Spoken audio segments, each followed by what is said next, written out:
පූර්වකව පළමුව පිළිගන්නවා. ඒ වගේම මේ අවස්ථාවේ කවදාවත් හිතන දේ වෙන්නේ නැහැ. වෙන දේ හිතා ගන්න.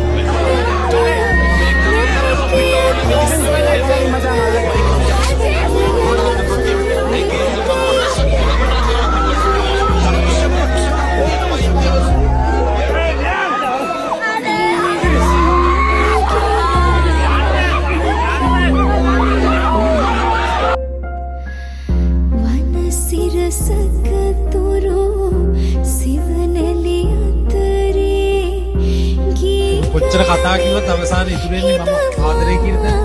කෙටියම කියනොත් මැරෙනකම් අද ඊයේ වගේ සෙනෙහේ මට ඔබේ රැඳිලා කොච්චර කතා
අපි ආවේ පෙට්ටිගල කන්දක කන්ද මුතු